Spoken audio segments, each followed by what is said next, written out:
नमस्कार साथियों, स्वागत है आप सभी का यस के एक्सीलेंस ट्यूटोरियल में। तो आज के इस ट्यूटोरियल में हम लोग विज्ञान के महत्वपूर्ण प्रश्नों को देखेंगे जो यूपी बोर्ड एग्जाम में 100% आने वाले हैं। यदि आप लोग इन प्रश्नों को तैयार कर लेते हैं तो आपका जो है 70 में 50 एकदम कन्फर्म है।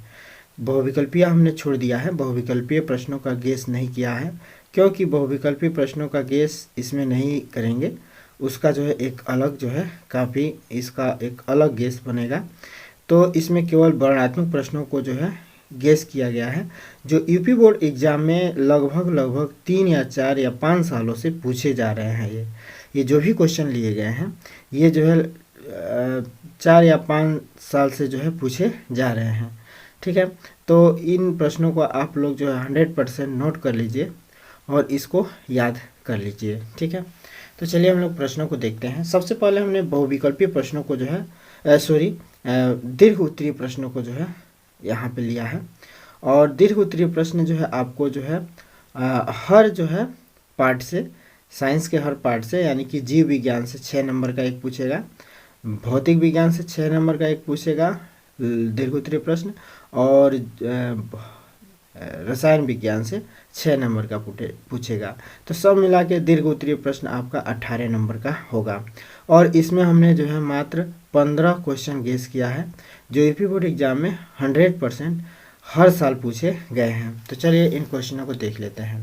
सबसे पहले हमने लास्ट जो है चैप्टर से लिया है, खाद्य जाल को एक स्थलीय पारितंत्र के उदाहरण से स्पष्ट कीजिए या खाद्य श्रृंखला पर टिप्पणी लिखिए। इन दोनों क्वेश्चनों में से एक क्वेश्चन हर साल जो है आ रहा है। ठीक है, तो इसमें से या तो इसको याद कीजिए या तो इसको याद कीजिए। ये दोनों क्वेश्चनों में से एक क्वेश्चन जरूर आपको यूपी बोर्ड एग्जाम में जरूर मिलेगा। ठीक है, इसके बाद से देखिए दूसरा क्वेश्चन है, जैव निम्नीकरण एवं अजैव निम्नीकरण से आप क्या समझते हैं? इससे पर्यावरण पर पड़ने वाले प्रभाव का वर्णन कीजिए। इससे पर्यावरण पर जो क्या प्रभाव पड़ेगा इसका वर्णन कीजिए। ये क्वेश्चन कई बार जो है यूपी बोर्ड एग्जाम में पूछे जा चुके हैं, तो इसको भी जो है आप लोग तैयार कीजिए। यहाँ पे देखिए, प्राकृतिक संसाधन पर एक संक्षिप्त टिप्पणी लिखिए, हर साल पूछता है। या वन प्रबंधन पर एक संक्षिप्त टिप्पणी लिखिए, ये इसमें से या इसमें से जो भी या करके दिया गया है ये हर साल या तो इसको जो है छोड़ता है, इसको ले लेता है, इसको ले लेता है, तो इसको छोड़ता है। माने इन दोनों क्वेश्चनों में से हर साल एक कोई ना कोई क्वेश्चन जरूर पूछता है। ठीक है, इसके बाद से यहाँ पे देखिए, विद्युत मोटर की संरचना, विद्युत मोटर की रचना चाहे संरचना, सिद्धांत एवं कार्यविधि का वर्णन कीजिए। ये 2000 मैंने 19, 20, 21, 22 लगातार जो है पूछ रहा है। ठीक है ना, नामांकित आरेख बनाकर वैद्युत जनित्र का सिद्धांत तथा कार्यविधि, या तो इसको पूछता है या तो इसको पूछता है। तो दोनों को तैयार कीजिए और जो पूछेगा उसको बता दीजिए। ठीक है, इसके बाद से ओम का नियम लिखिए, हर साल जो है पूछता है। इसके आधार पर एक ओम को जो है एक ओम को परिभाषित कीजिए, ये हर साल पूछता है। किसी प्रिज्म में श्वेत प्रकाश के विक्षेपण की जो है घटना को चित्र द्वारा जो है समझाइए, या श्वेत प्रकाश के विक्षेपण से आप क्या समझते हैं? श्वेत प्रकाश के वर्ण विक्षेपण में प्राप्त विभिन्न रंग का क्रम भी लिखिए। ठीक है, मोस्ट इंपॉर्टेंट है, इसको याद कर लीजिएगा, नोट भी कर लीजिए।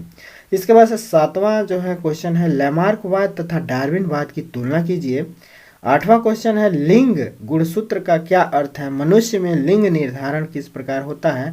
रेखा चित्र की सहायता से समझाइए। तो इसको भी जो है जरूर याद कर लीजिए। इसके बाद से मेंडल के नियमों की एक एक उदाहरण सहित व्याख्या कीजिए। मेंडल के नियमों की एक एक उदाहरण सहित व्याख्या कीजिए। इसके बाद से 10वां क्वेश्चन है, पुष्प का नामांकित चित्र बनाइए, इसके विभिन्न चक्रों के कार्य बताइए। इसके विभिन्न चक्रों के कार्य भी बताइए, ये भी मोस्ट इंपॉर्टेंट है।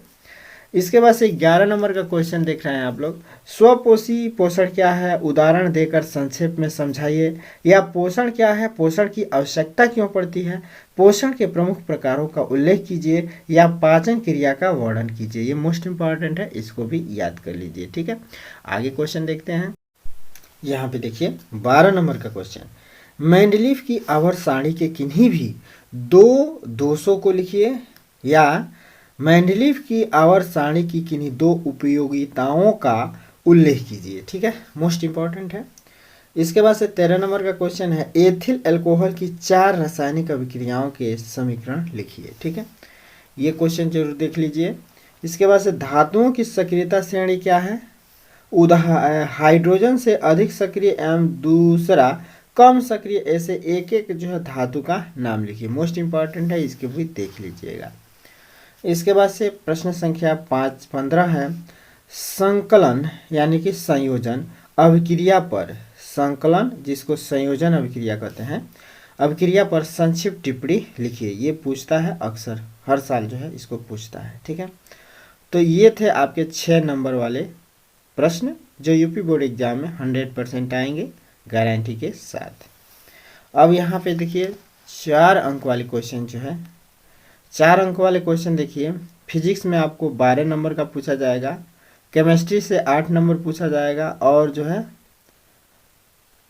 फिजिक्स केमिस्ट्री और क्या है बायो से, तो बायो से आपको जो है 12 नंबर का क्वेश्चन पूछा जाएगा। ठीक है, देखिए 4 क्वेश्चन होंगे, 4 नंबर वाले क्वेश्चन है, 3 पूछे जाएंगे भौतिक विज्ञान से, 4 नंबर वाले क्वेश्चन है ये। ठीक है, इसमें भौतिक विज्ञान से 3 क्वेश्चन पूछे जाएंगे, रसायन विज्ञान से 2 क्वेश्चन पूछे जाएंगे, और बायोलॉजी से जो है मात्र 3 क्वेश्चन पूछे जाएंगे। ठीक है, यूपी बोर्ड एग्जाम में तो सब मिला के 32 नंबर जो है आपको 4 अंक वाले क्वेश्चन पूछे जाएंगे। ठीक है, तो चलिए इसको भी देख लेते हैं। 32 और 18 50 नहीं हो जाएगा। ठीक है, अब यहाँ पे देखिए 4 नंबर वाले क्वेश्चन में मोस्ट इंपॉर्टेंट है, ये कई सालों से पूछा जा रहा है, रेडॉक्स अभिक्रिया किसे कहते हैं, उदाहरण देकर स्पष्ट कीजिए। ठीक है, दूसरा है निम्न पदों का वर्णन कीजिए तथा प्रत्येक का एक एक उदाहरण भी दीजिए। तो ये संक्षारण और विकृत गंधिता हर साल आता है, आप लोगों को याद होना चाहिए। उसके बाद से देखिए तीसरा है पीएच से आप क्या समझते हैं, दैनिक जीवन में इसका महत्व समझाइए। तो पीएच क्या है, दैनिक जीवन में इसका क्या महत्व है, आप लोगों को याद होना चाहिए। इसके बाद से प्लास्टर ऑफ पेरिस किसे कहते हैं, इसे बनाने की विधि, गुण व उपयोग बताइए। तो प्लास्टर ऑफ पेरिस किसे कहते हैं, इसे बनाने की विधि, गुण और उपयोग आपको जरूर याद होने चाहिए। इसके बाद से है खनिज तथा अयस्क की परिभाषा एवं उदाहरण लिखिए।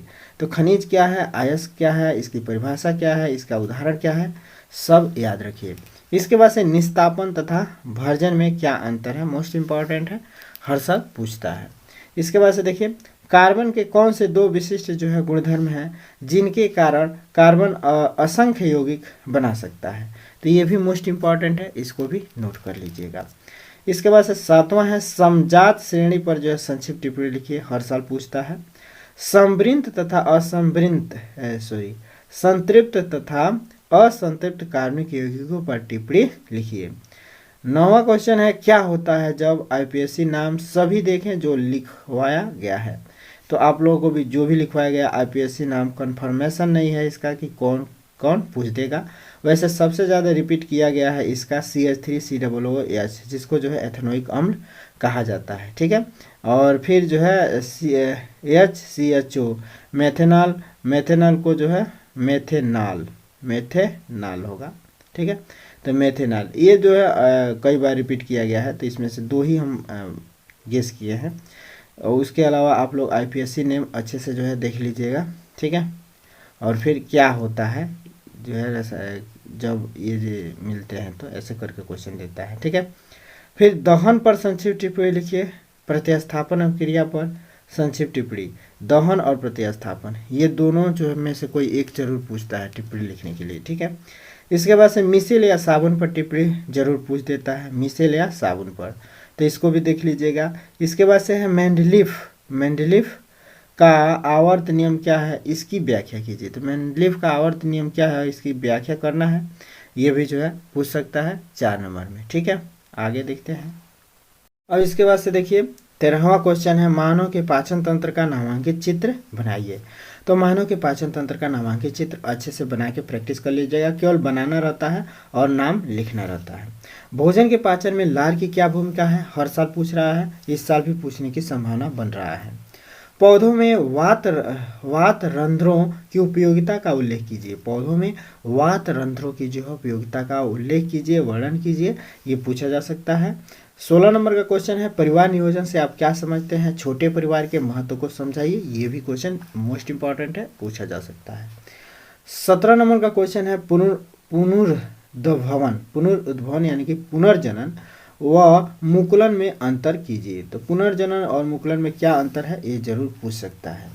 इसके बाद 18 नंबर का क्वेश्चन है स्वपरागण तथा परपरागण में अंतर कीजिए, यानी कि विभेद कीजिए। माने ये दोनों शब्दों का उपयोग कर सकता है वो, तो विभेद भी आपको जानना चाहिए और अंतर भी जानना चाहिए। दोनों शब्द एक ही हैं, अंतर या विभेद, ठीक है। तो ये शब्द आपको देखा सुना जाना चाहिए, ठीक है। इसके बाद 19 नंबर का क्वेश्चन है जनन स्वास्थ्य पर एक टिप्पणी लिखिए, ठीक है। 20 नंबर का क्वेश्चन है जीवाश्म क्या है, ये कैसे बनते हैं, ठीक है। ये समजात तथा समरूप अंगों की जो है उदाहरण देकर समझाइए, मोस्ट इंपॉर्टेंट है। दर्पण तथा लेंस का जो है किरण आलेख समझ लें, याद कर लें। मैंने दर्पण तथा लेंस में जो भी किरण आलेख 6 गो और 3 4 गो है, ठीक है, कि वस्तु कहाँ पे रखा जाएगा तो प्रतिबिंब कहाँ पे बनेगा, इसको जरूर समझ लीजिएगा सब। इसके बाद से दर्पण तथा लेंस से संबंधित सभी जो है सवाल देख लीजिएगा, क्योंकि सवालों को जो है कई बार रिपीट किया गया है लेकिन फिर भी अनटेंडम करके देता है। तो इसमें 2-4 टाइप के सवाल हैं, उन सभी सवालों को आप लोग देख लीजिएगा तो बेहतर रहेगा, ठीक है। इसके बाद से प्रकाश प्रवर्तन के क्या नियम हैं, इन्हें जो है रेखा चित्र भी बना के समझाइए। तो प्रकाश के प्रवर्तन के क्या नियम हैं और इसको रेखा चित्र के माध्यम से समझाने का प्रैक्टिस कीजिए, ठीक है। दूरदृष्टि दोष या निकट दृष्टि दोष हर साल पूछता है कि कारण निवारण लिखिए, ठीक है। विद्युत मोटर का जो है विद्युत चैप्टर का जो है सभी सवाल देखें, तो विद्युत में जो भी सवाल हैं आपके एनसीईआरटी के बुक में, उन सभी सवालों को देख लीजिएगा जरूर। उसके बाद से फ्लेमिंग के वाम हस्त का नियम लिखिए। वन संरक्षण क्यों आवश्यक है, इस पे जो है क्वेश्चन पूछा जाता है, ठीक है।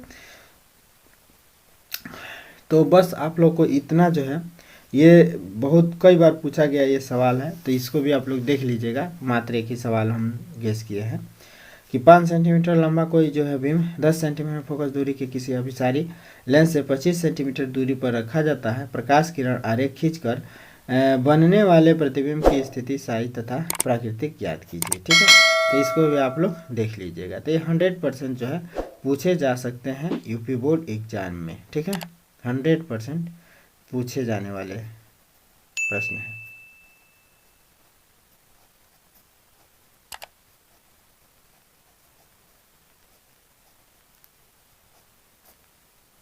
ठीक है, तो इन सभी प्रश्नों को आप लोग जरूर तैयार कर लीजिएगा।